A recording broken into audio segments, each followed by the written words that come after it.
Bharat master stroke classic diplomacy খেলেছে। ইসরায়েলের কূটনীতির পক্ষে একটা বিরাট বড় প্রশ্নচিহ্ন। এই ব্যালেন্স ডিপ্লোমেসি খেলাটা কিন্তু খুব ভয়ঙ্কর। সেখানে দাঁড়িয়ে কেউ না কেউ তো মধ্যস্থতায় বসতে হবে। দাদা, পুরো বিশ্বব্যাপী যুদ্ধের পরিস্থিতি আর যুদ্ধর যেখানে সূত্রপাত হয়েছিল আমেরিকা এবং ইসরায়েল যৌথ একটা হামলায় করে এবং ইরানের সর্বোচ্চ নেতা এবং শিয়া সম্প্রদায়ের নেতা তাকে হত্যা করে এবং সেখান থেকে সূত্রপাত। কিভাবে দেখছেন কোন রকম যুদ্ধ ঘোষণা ছাড়াই এরকম মুহিম? অত্যন্ত অত্যন্ত বাজে এবং খারাপ একটা অ্যাগ্রেসিভ মাইন্ডসেট রিভিলড হচ্ছে। এটা কোনোদিন পৃথিবীর সভারেন মাইন্ডসেটের পক্ষপাতী হতে পারে না। এটা নোংরামি এক ধরনের। দেখুন, আমি কোনো দেশের সাথে অ্যালাইনড বা কোনো দেশের ফরেন অ্যাফেয়ার্স বা আমার দেশের হিতের জন্য কোনো দেশের সাথে আমাকে হাজারো বার মিটিং করতে হতে পারে। সেটাই কূটনীতি। তো তার মানে এই নয় তার সর্বগুণ, তার তার সর্বকর্মকে আমি সমর্থন করছি। It is not like that. আজকে আমার কোথাও গিয়ে মনে হলো যে ইসরায়েল যে ধরনের আ আ মানসিকতার প্রকাশ দেখিয়েছে সেটা কিন্তু ইসরায়েলের গণতন্ত্র বা মানে গণতন্ত্র ইন দ্য সেন্স ইসরায়েলের কূটনীতির পক্ষে একটা বিরাট বড় প্রশ্নচিহ্ন। কারণ কেন তারা ইউএস ডিপেন্ডেন্সি এতটা বাড়িয়েছে তাদের রাজনৈতিক পরিমণ্ডলে? দ্বিতীয় জিনিসটাও বুঝে নিতে হবে, ইউএস এর যে অ্যাগ্রেশনটা দেখাচ্ছে তার পিছনের কারণটা কি? আমার কেন জানি না বারংবার মনে হচ্ছে এটা যে ইউএস এর মধ্যে এক ধরনের আ ইকোনমিক ক্রাইসিস দেখা দিচ্ছে এবং সেই ইকোনমিক ক্রাইসিসটাকে মা ক্রস ওভার করতে বিভিন্ন রকমভাবে তারা অ্যাটাক করছে। কখনো তারা অ্যাটাক করছে তোমার ইয়েকে আ কি বলে? ভেনেজুয়েলা। ভেনেজুয়েলাকে, কখনো তারা অ্যাটাক করছে ইরানকে, কখনো তারা দুটোকেই জাস্টিফাই করতে পারছে না। আচ্ছা আমাকে একটা কথা বলো, ভেনেজুয়েলা অ্যাটাক হয়েছিল কেন? সেখানে নার্কো বিজনেস ছিল। কটা নার্কোর লোক ধরা পড়েছে তারপরে? কটা নার্কো বা সার্কিট বাস্ট হয়েছে তারপরে? আজকে ইসরায়েলকে অ্যাটাক করার এতদিন বাদে বলছে ইসরায়েলের কাছে নিউক্লিয়ার রিঅ্যাক্টরসই নেই। মানে অদ্ভুত কথা। এ এ এ তাহলে ইসরায়েলের উপর ইরানের উপরে এত বড় অ্যাটাক কেন করল? ইসরায়েল নিজে স্টেটমেন্ট করেছে আজকে সকালে।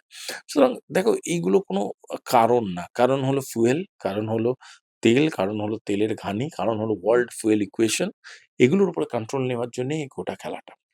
এই যে প্রতিবার এইরকম আমেরিকা বা ডোনাল্ড ট্রাম্প বারবার করে প্রেস কনফারেন্স করছে এবং একের পর এক হুমকি তার প্রেস কনফারেন্স থেকে উঠে আসছে এবং তিনি এর আগেও বহুবার হুমকি দিচ্ছে এবং একটা দাদাগিরির একটা ওয়ার্ল্ড ব্যাপী একটা দাদাগিরির পরিস্থিতি তৈরি করার চেষ্টা করছে। আদৌ কি হবে?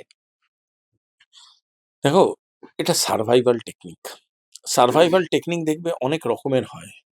তার মধ্যে এটা American way of survival technique. America কোনোদিনই নিজস্ব অর্থনীতি আমেরিকার ভীষণ নিচের দিকে যাচ্ছে, হ্রাসমান এবং এমন একটা শেপ নিচ্ছে আমেরিকার এন্টায়ার ডায়নামিক্সটা। আমেরিকা খুব তাড়াতাড়ি নালিফাইড হয়ে যেতে পারে ইন ওয়ার্ল্ড ইকোনমিক্স থেকে। সেখানে তার জন্য আমেরিকা চেষ্টা করে G20 কে ইনফ্লুয়েন্স করতে। তাই জন্য আমেরিকা চেষ্টা করে কোয়াড কে ইনফ্লুয়েন্স করতে। তাই জন্য আমেরিকা চেষ্টা করে বিমস্টেক কে ইনফ্লুয়েন্স করছে এবং আজকের ডেটে আমেরিকার সবথেকে বড় হেডেক সেটা তো অবভিয়াসলি ব্রিক্স। সুতরাং আমেরিকা জানে তাদের অর্থনীতিটা ঠিক পজিশনে নেই। এই ঠিক পজিশনে আনার জন্যে আমেরিকা যেটা করতে পারে সেটা হচ্ছে একটা ইনফরমেশন ওয়ারফেয়ার ছড়াতে পারে। সেই ইনফরমেশন ওয়ারফেয়ারটাই ছড়াচ্ছে। আগে কোনোদিন কোনো দেশকে দেখেছো যে কাউকে অ্যাটাক করার আগে বলতো যে, "আমার এই প্লেন অমুক গিয়ে অ্যাটাক করবে, এতগুলো বোম মারবে, এতগুলো মিসাইল মারবে, তোমাদের ধূলিসাৎ করে দেবে।" এই গল্প কথা আ আ গল্প দাদুর আসর কেউ লাগাতো? লাগাতো না তো। কিন্তু আজকের ডেটে দাঁড়িয়ে দেখবে আমেরিকা আজকের সকালে এই প্রেস রিলিজে বলেছে ওদের সেক্রেটারি অফ ওয়ার মানে সেক্রেটারি অফ ডিফেন্স যে ছিলেন আরকি, উনি বলেছেন যে, "আমরা অ্যাটাক করতে চলেছি B2 বোম্বার দিয়ে।" আচ্ছা ভাই তোরা B2 বোম্বার দিয়ে কর আর টোটা রিক্সা করে নিয়ে যা। কি যে ডিফারেন্স? যদি ইফেক্টটা বড় হয়? পয়েন্ট হচ্ছে এটা আগে থেকে একটা আতঙ্কের পরিবেশ সৃষ্টি হয়। আমি मैं आ रहा हूँ, আমি আসছি। এবার পয়েন্ট হচ্ছে আসার পরে কি হয় দ্যাট ইস ইম্পোর্টেন্ট না? অপরদিকে আমরা যদি দেখি ভারতের অবস্থান, ইরানের সঙ্গে খুব ভালো সম্পর্ক একসময় ছিল, এখনো আছে। সেই দিক থেকে ইসরায়েল, আমেরিকার সঙ্গে ভারতের কূটনৈতিক একটা সমঝোতা আছে। সেই জায়গা থেকে এবার তেলের একটা যে ক্রাইসিস দেখা দিচ্ছে বা দেখা দেবে, তো সেই জায়গা থেকে ভারতের অবস্থান। দেখো, Bharat master stroke classic diplomacy খেলেছে। একটা জিনিস বুঝবে, রাজনীতি আর কূটনীতিটার ফারাক আছে। রাজনীতি আর কূটনীতির ফারাকটা হচ্ছে এরকম, রাজনীতিতে আমার কারুর পক্ষ নিতে হবে। কূটনীতিতে আমাকে কোনো এজেন্ডার পক্ষ বা কোনো ন্যারেটিভের বিপক্ষে থাকতে হবে। কূটনীতিতে আমি ইরানের বন্ধু হতে পারি, একই সাথে আমি ইরানের উপরে হওয়া আক্রমণের নিন্দা করতে পারি। আবার একই সাথে ইরান যে আক্রমণটা করেছে সৌদি আরবিয়ার উপরে তারও নিন্দা করতে পারি এবং সৌদি আরবিয়া, ইরান দুজনের সাথেই আমার ভালো বন্ধুত্ব থাকতে পারে। মানে অ্যালাইনমেন্ট থাকতে পারে। বন্ধু এবং মানে মিত্র এবং শত্রুর কোনো কনসেপ্ট নেই ফরেন অ্যাফেয়ার্স এ। এটা অ্যালাইনমেন্ট আর নন অ্যালাইনমেন্ট এর। একজন আরেকজনের সাথে অ্যালাইন থাকতে পারে, একজন আরেকজনের সাথে নন অ্যালাইন থাকতেই পারে। এর সাথে কোনো সম্পর্কই নেই। পয়েন্ট হচ্ছে ভারতবর্ষ এই ব্যালেন্স ডিপ্লোমেসিটার একটা টেক্সট বুক তৈরি করে দিল গোটা পৃথিবীর কাছে। আজকে আমি বিভিন্ন চ্যানেলে একটা কথা আমি বারংবার বোঝাবার চেষ্টা করছি। আজকে আমাদের আশেপাশের ওয়ার্ল্ড ম্যাপটা খুলে দেখো। আমাদের আশেপাশের আমাদের উপরে যত মিডল ইস্ট কান্ট্রিজ গুলোকে তোমার চোখে পড়বে, যত জিসিসি কান্ট্রিজ গুলো চোখে পড়বে, 90% কান্ট্রিজ কিন্তু আজকে ইন্ডালজড ইন কাইনেটিক্স। নিজেদের মধ্যে স্মোক অ্যাফেয়ার্স এ জড়িয়ে গেছে। সবাই আকাশে ধোঁয়া, আকাশে সাইরেন চলছে। সেখানে আমাদের এখানকার সবথেকে বৃহত্তম যেটা বা সমষ্টি আছে তারা হোলি পালন করছে। আমাদের এখানকার মাইনরিটিরা রমজান করছে। বিকালকে গিয়ে তারা নামাজ পড়বে। শান্তির পরিবেশ। কোনো রকম কোনো সাইরেন কেউ শুনছে না। সবাই তাদের রাজনৈতিক মতামত পোষণ করছে। তারা তাদের মতো আছে। This is classic example of success. এটাই তো সাকসেস অফ ডিপ্লোমেসি। আমরা ব্যালেন্স করতে সক্ষম হয়েছি। এই ব্যালেন্স ডিপ্লোমেসি খেলাটা কিন্তু খুব ভয়ংকর। কিন্তু এই খেলাটা যদি সাকসেসফুলি খেলা যায়, এটা কিন্তু কি ধরনের এফেক্ট তৈরি করতে পারে সেটা দেখিয়ে দিল ভারতবর্ষ। ভারতের ইন্টেলিজেন্সকে কি আপনি তাহলে ফুল মার্ক দেবেন? কারণ এই অ্যাটাকের কিছুদিন আগেই ইসরায়েল থেকে প্রধানমন্ত্রী ঘুরে এলেন, ভারতীয় প্রধানমন্ত্রী। দেখুন, ইন্টেলিজেন্সকে মার্কস দেওয়ার মতো যোগ্য লোক আমি নই। ঠিক আছে? আর সবথেকে বড় কথা কি জানো তো? ইন্টেলিজেন্সের ফেলিয়ার বলে একটা কথা সবাই ফেসবুকে লিখে দেখবে ইন্টেলিজেন্স ফেলিয়ার। তাদের বাড়িতে জিজ্ঞেস করবে কোন ব্র্যান্ডের ফিনাইলে কটা পোকামাকড় মারা যায় এই মাসের মধ্যে তাদের একটা অডিট রিপোর্ট জমা দিতে তাদের দেখবে হাত কেঁপে যাবে। কিন্তু তারাই আবার ফেসবুকে লগইন করে লেখে ইন্টেলিজেন্স ফেলিয়ার। সুতরাং ইন্টেলিজেন্স সাকসেস এর অডিট করার জন্যে যতটা ক্ষমতাবান হওয়া উচিত একটা মানুষকে বা যতটা মানে বৃহত্তম পড়াশোনা করা উচিত, আমার কোনো কারণে ব্যক্তিগতভাবে অতটা পড়াশোনা নেই।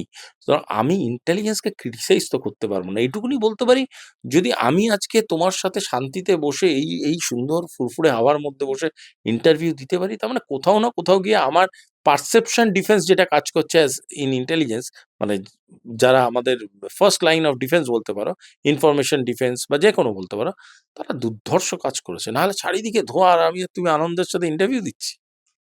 অবশেষে যে প্রশ্নটা করছি যে তেল যেটা নিয়ে পুরো বিশ্বে এখন আপনিও যেটা বললেন আমেরিকা তেলের পেছনে পড়ে আছে। সেই জায়গা থেকে ভারত কি এই যুদ্ধের কারণে তেল সংকটে ভুগবে? দেখো, এটা ভারত না, গোটা পৃথিবীতেই একটা ক্রাইসিস আসবে। সারা পাড়া জ্বলছে। তুমি জ্বললে না। কিন্তু কোনো না কোনোভাবে তোমার ধোঁয়া তো একটু হলেও ঢুকবে। There will be a crisis. কিন্তু সেই ক্রাইসিসটাকে কিন্তু ভারত অ্যান্টিসিপেট করেছে বলেই Bharat multi layered fuel existence নিয়ে কাজ করেছে। ভারত এমন স্ট্রাকচার বানিয়েছে যে এই স্ট্রাকচারগুলোকে আস্তে, আস্তে এখন ইউটিলাইজ করতে বাধ্য। ভারত আজকে ওয়ার্ল্ড পোডিয়ামে এতগুলো পোডিয়ামের মাথায় বড় জায়গায় চেয়ারে বসে আছে। obviously সেটা ইন্ট্রোডিউস করবে নিজেদেরকে in a much better way. আর আরেকটা জিনিস জেনে রাখো, যেভাবে এন্টায়ার কনফ্লিক্টটা বা যেভাবে এন্টায়ার এনগেজমেন্টটা মানে কালার নিচ্ছে, এইটা এক না এক সময়, এটা তো হতে পারে না যে ১০ বছর ধরে চলছে। ইরান কোনোদিনই সেরকম পাওয়ার না। রাশিয়াই পারবে না ১০ বছর ধরে যুদ্ধ করতে। ম্যাক্সিমাম ১-১.৫ বছরের মধ্যে কাইনেটিক বন্ধ করতেই হবে। সেখানে দাঁড়িয়ে কেউ না কেউ তো মধ্যস্থতায় বসতে হবে। পৃথিবীর সেই মধ্যস্থতা বসার জন্য যদি কেউ বসাতে পারে, সেটা পৃথিবীতে একটাই দেশ, সেটা ভারতবর্ষ। কারণ ভারতবর্ষই একমাত্র দেশ যারা এদের সবার সাথে ব্যালেন্সে আছে। সবার সাথে ইকুইলিব্রিয়াম আছে। অ্যান্ড সবার সাথে আছে এবং কারো সাথে কনফ্লিক্ট অফ ইন্টারেস্ট এ নেই। thus ভারতবর্ষের স্ট্যান্ডটা ইজ ভেরি ইম্পোর্টেন্ট। যদি কোনো রকম সমঝোতা না হয়, তাহলে কি থার্ড ওয়ার্ল্ড ওয়ার এর দিকে এগোচ্ছে? থার্ড ওয়ার্ল্ড ওয়ার হচ্ছে রে ভাই। থার্ড ওয়ার্ল্ড ওয়ার কি টি-শার্ট পরে হবে নাকি? এখানে লেখা থাকবে থার্ড ওয়ার্ল্ড ওয়ারে গেলাম, গিয়ে অ্যাডিডাস স্পন্সর করছে, নাইকি স্পন্সর করছে, এবারে থার্ড ওয়ার্ল্ড ওয়ার। এটা বিশ্বকাপ ক্রিকেট নাকি যে আইপিএল এর মতো চিয়ার লিডাররা নাচবে। একটা গোল মিসাইল পড়লো, চিয়ার লিডার নাচে। নয়, বহুকাল আগে শুরু হয়ে গেছে। ইকোনমিক ডিফারেন্স থেকেই তো ক্রাইসিস তৈরি হয়। ক্রাইসিস থেকেই রিসোর্স ক্রাইসিস তৈরি হয়। রিসোর্স ক্রাইসিস থেকেই বেল্টিং শুরু হয়ে যায়। এই এন্টায়ার যে ডিফারেন্সগুলো তৈরি হয়, এই প্রতিটা যে পার্থক্যগুলো আছে, এই প্রতিটা অংশকে একত্রিতভাবে যদি কেউ ইভ্যালুয়েট করে, সেই ইভ্যালুয়েশনটা থেকেই তো স্ট্রাকচারিং গুলো তৈরি হয়। ওয়া ওয়ার্ল্ড ব্যাপী এই world war, economic world war অনেক আগেই লিখে গেছে। কাইনেটিক তো খুব ক্ষুদ্র জিনিস ভাই। কাইনেটিক তো কিছু দিন, কিছু ঘন্টার জন্য হবে। ১,০০০ লোককে মারবে, ১,০০,০০০ লোককে মারবে। একটা ইকোনমিক ক্রাইসিস একটা জেনারেশন পর জেনারেশন শেষ করে দিতে পারে এবং সেটা তো লেগে গেছে অনেকদিন হলো।